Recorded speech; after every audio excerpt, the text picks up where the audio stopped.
Iemand het eenmaal vir my gesê as die Kaapse dokter 'n looi in Kaapstad, reën dit elders.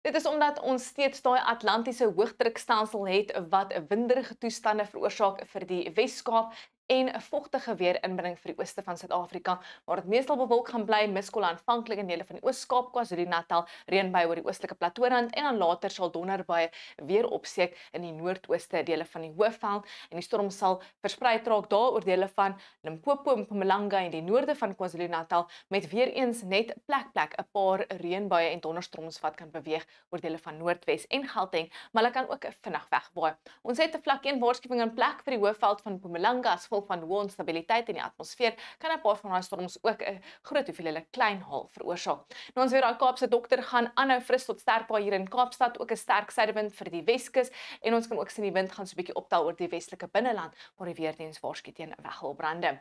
Dit bly winderig in die moederstad, ongelukkig, maar 'n gemaklike 27, so hou maar jou hoed vas want 'n rukwinde van meer as 60 km/h word verwag later, meestal vanaf die kus, maar 'n sonskyn, 'n warm dag oor die sentrale gebiede van die Wes-Kaap, temperature is rondom 30. Dis 'n bietjie koeler hier langs die suidkus as gevolg van 'n suide aan landige vloei met maksimum temperature in die lae 20s.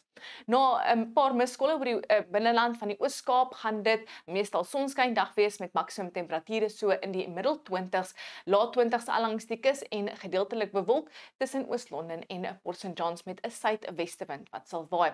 Dis bewolk tot meestal bewolk in dele van KwaZulu-Natal met maksimum temperature so in die middel 20s en dan later gaan storm weer opsteek in die omgewing van Ladysmith, Newcastle asook 'n Vryheid. Bewolk aanvanklik met 'n paar ligte reënbuie langs die oostelike platoorand in die oggend en dan later gaan donderbuie weer beweeg oor die Hoëveld en onthou ons het daai vlak 2 vlak 1 geel waarskuwing in plek vir die moontlikheid van hewige storms in die omgewing van Ermelo, Secunda en Standerton. In Limpopo bewolk aanvanklik met oggend 'n reënbuie oor die platoorand en dan later gaan donderbuie opsteek hier in dele van die Bosveld en beweeg oor die suide in die omgewing van Bella. In Noordwes temperature so in die middel 20s met enkele donderbuie wat vanaf laatmiddag kan beweeg oor die ooste, maar hulle kan ook vinnig wegwaai. Dan in die Noord-Kaap het ons daai suidewind wat steeds sterk waai hier al langs die kus. Dis 'n meestal sonskyn, warm en winderige dag in die Karoo waar die weerdiens waarsku teen weggolbrande.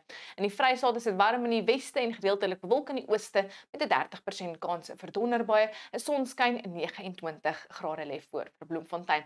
In Gauteng is dit ook meestal bewolk en net 'n 30% kans dat 'n vinnige donderstorm hier en daar kan oorbeweeg. Ons kyk nou na ons buurland en ons het ook daai suidewind wat sterk waai hier in Lourdes. Dis bloedig warm in Keetmanshoop, 36 grade asook in Mariental, gedeeltelik bewolk in Walvisbaai en 'n baie warm dag vir die res van Namibië, veral daar in die noorde. Dan Vrydag het ons steeds daai suid-suidooster wat waai hier in Kaapstad, sonskyn en warm tot baie warm weer in die weste met enkele donderbuie en voorspelling in die noordooste en donderstorms raak nou versprei oor dele van die Hoëveld. Saterdag soortgelyke toestande, dit sal warm raak in die noordooste met donderbuie wat later opsteek, ook nou moontlik hier in dele van die Noord-Kaap en die omgewing van Kimberley en Noordwes en die Vrystaat, steeds winderig in Kaapstad met 'n paar storms wat kan beweeg oor KwaZulu-Natal. Wel, dis al van my, onweer of mooi weer, geniet jou dag.